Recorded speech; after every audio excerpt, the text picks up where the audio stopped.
you, everybody, for coming to the College Football Betting with Aaron Torres YouTube channel. If you could do me a quick favor, see that little subscribe button at the bottom of the screen.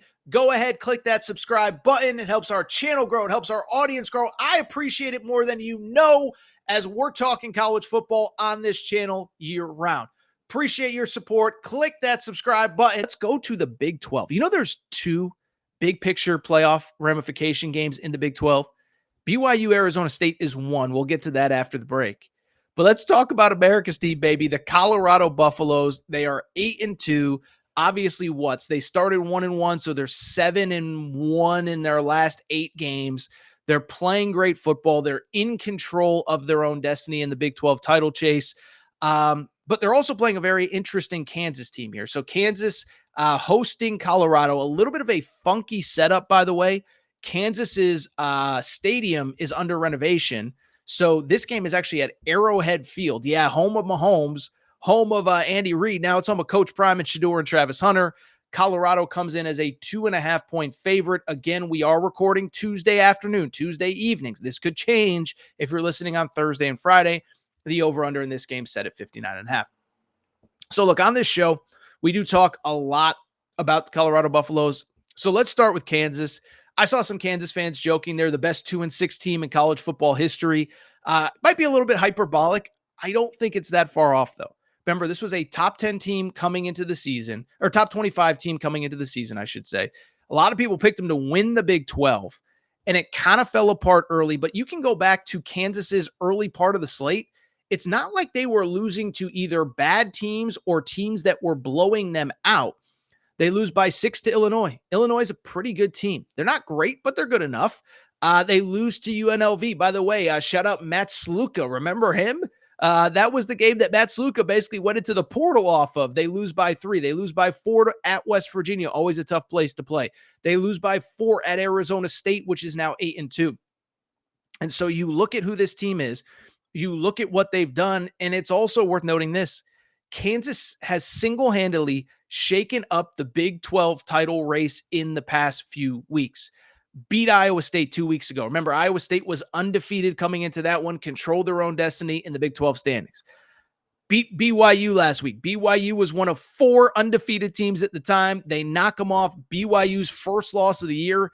So Kansas has won 2 in a row. It's worth noting they almost beat Kansas State a few weeks ago as well. So this team is playing their best football, and we kind of know what's at stake for them, right?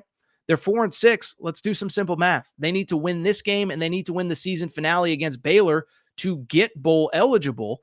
And so this has a lot on the line for them as well, because they don't want their season to end a week from now. And so when you look at this matchup, first of all, it's worth noting with Kansas, what you need to know about the Jayhawks. What do they do well? How did they get here? How did they get to back-to-back wins over top 20 teams at the time? Pretty straightforward. They run the football really well, okay? Top 20 rush offense in the country. And also 2 weeks ago against Iowa State is where they really broke out. 237 yards on the ground, 5.2 yards per carry. The one thing I will say about Kansas, they aren't super elite defensively, which I think is going to come into play. We're going to talk about that in a minute. But this is a team in the Kansas Jayhawks that they rank right now 79th nationally in total defense. And the big stat against Colorado always is the pass defense, 82nd nationally in the country. So speaking of Colorado, let's dive in. This is a great story. This is an amazing story, okay?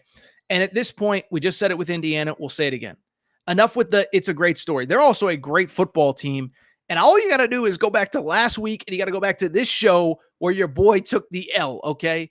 Because last week, I was the guy on here saying, listen, this Colorado run has been incredible. By the way, I've been backing Colorado all along.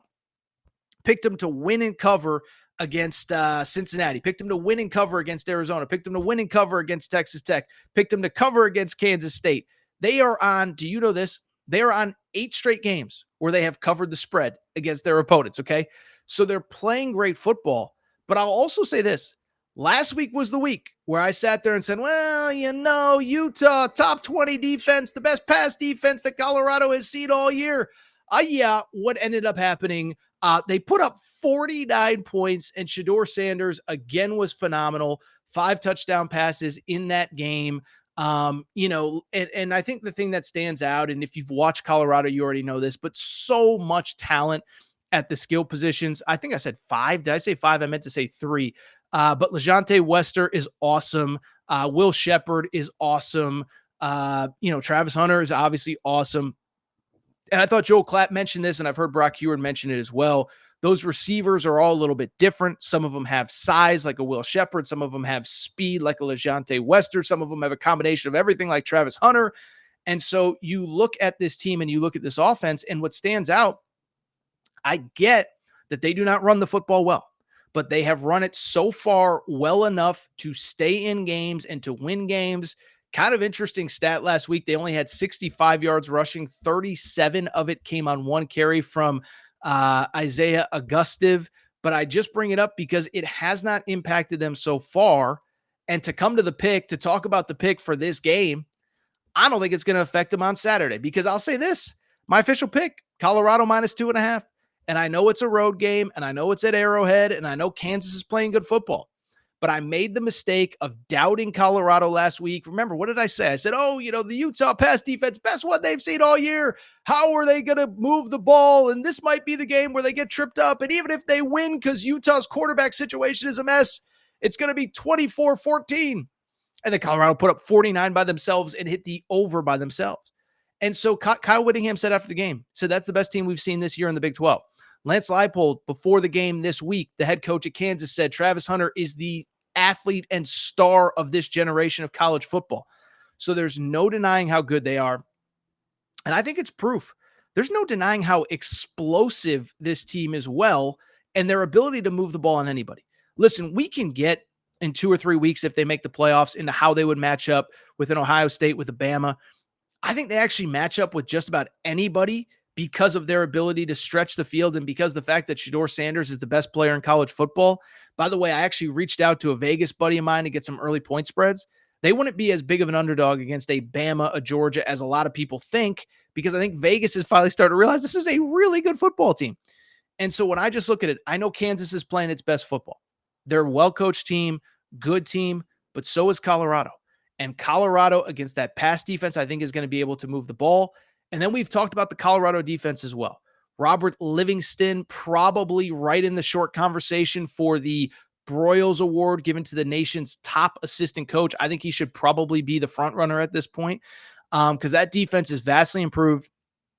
Number 1 in the Big 12 in sacks, number 1 in tackles for loss. And Jalen Daniels, not Jaden Daniels, Kansas's quarterback is Jalen Daniels, is a really good player, but he's been inconsistent throwing the ball. So you make a mistake against that secondary, they make you pay. I think they're going to struggle to run the football, and I think Colorado wins this game. I think they cover. I'll say, they put up 35 minimum every week. So I'll say 35-24 Colorado wins. They get to 9-2, and they would play Oklahoma State for 10 wins next week. Let's not get ahead of ourselves, though. Colorado is my official best bet in this game. Give me them at -2.5.